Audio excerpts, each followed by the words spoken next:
For the winter, as you can understand, we are in the Himalayas, are massive. People graft all the way through the summer, the spring, the summer to prepare themselves for winter. Now, there seems to be a culture here.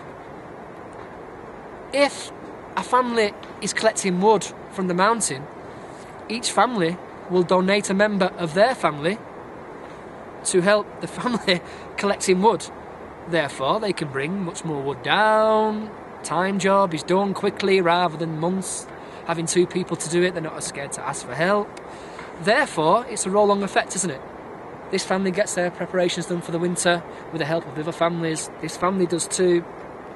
Also, this family, everything's done quickly. But it seems to be collecting straw, grass, corn, rajma dal, all along the board that the families need here for the preparations for winter to survive.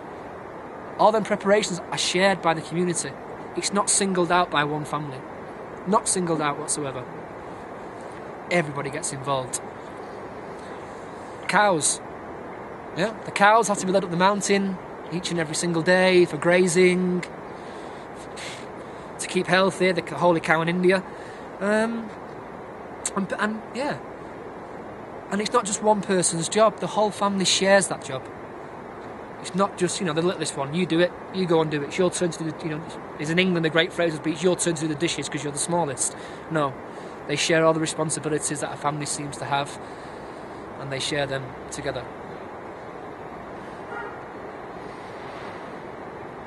Which is a beautiful aspect of life. To see people sharing and working and loving together, that brings you instant warmth as a human being. Alive on the planet today.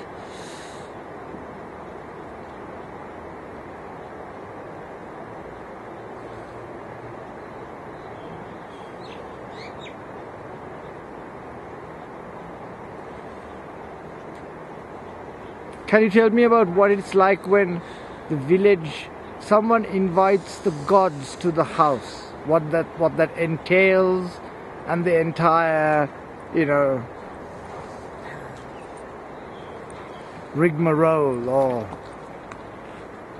I can more speak... the gods here go to visit each other. The god is very, very important here. The gods go to visit each other. So the god from Vashisht will go to Manali or to Kulu. Not driven, walked in a procession, which can take anything up to a day or two to visit. People get involved. Just like that. They know it's their duty. First and foremost, it's their God. There's no ifs or buts, so we're not doing it. Families visiting to the house, I've not had much experience of that, to be honest with you. But I know in every house is God loving. Is God loving. There's a blessing done before the food. Blessings done to accept the winter, to accept the summer. So they're very God-centred. Very. And is this a very old village? Vashisht is old. It's very old. Hundreds of years old. What exact date? I haven't read The Lonely Planet that much. But yeah, it's old. It's had centuries, man. Centuries and centuries and centuries. They say the teacher of Rama used to live here. Yes, they do. They do. And Lakshmana. Yeah. Lakshmana and the guru. And they had the places in the village to commemorate, not to commemorate, but to remember. The hot springs is one. The temple is the other. There's little smaller temples as you go through the village, water sites where mountain water comes, and inside that will be some commemorative aspect to God, to Shiva, to Ram, to Lakshman, to the gods of the area. There's a lot. There's a friend of mine who I know who said she came here as an atheist. As an atheist? I came to India as an atheist and she discovered God here. Okay. Do you find that this place has that kind of impact on human psyche?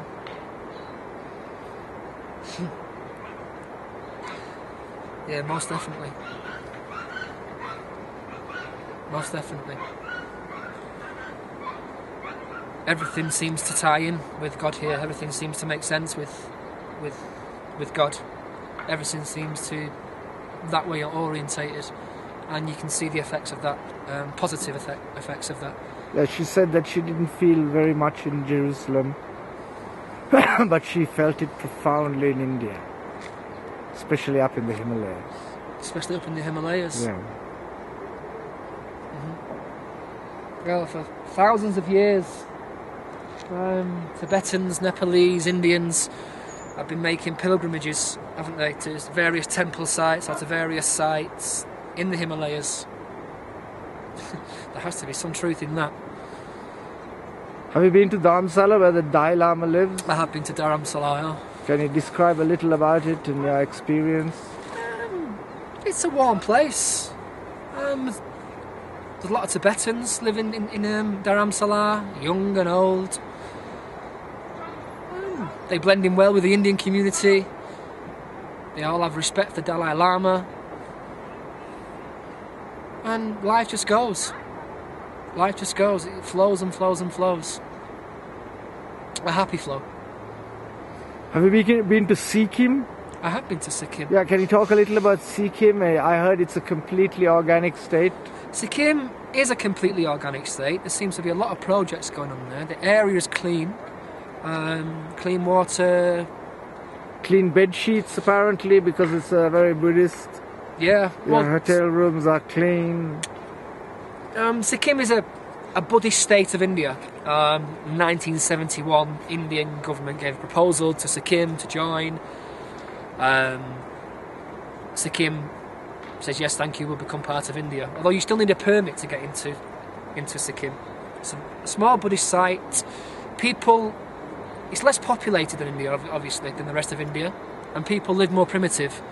I.e., people are not building big houses, people are not building big guest houses, they still live in the hills. They're a very peaceful nation, they're standoffish, but again, they're welcoming. They're very, very welcoming people. And I have to say, a happy state as well. Everybody seems to be happy in Sikkim. They accept. There's not the want of wanting riches or different aspects that are maybe beyond them. They're happy with what they have. And they share and they love. They look after the children again. They look after the environment. It's a bit... Go to Sikkim. Go to Sikkim, I would say. No wonder you need a permit to get into Sikkim. The valleys of Sikkim are beautiful, the waterfalls, lakes, big Buddhist lakes with goldfish in them that haven't been put there, by the way, the goldfish. It's not a man-made lake that somebody's put goldfish in, it's the natural, where koi carp, as the Chinese would say, live and breed. Live and breed.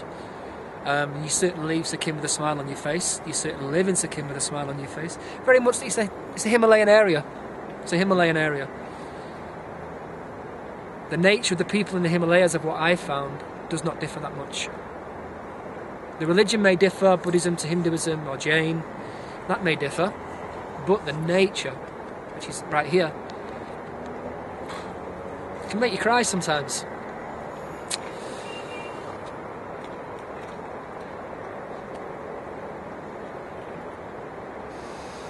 So why aren't you thinking of setting something up in Sikkim?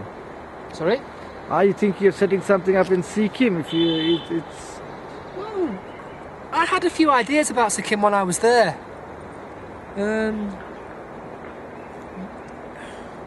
If something could be actually projected in Sikkim, and an interest, and it was something that people could get involved in, like myself, then certainly there would be a level of interest there, certainly.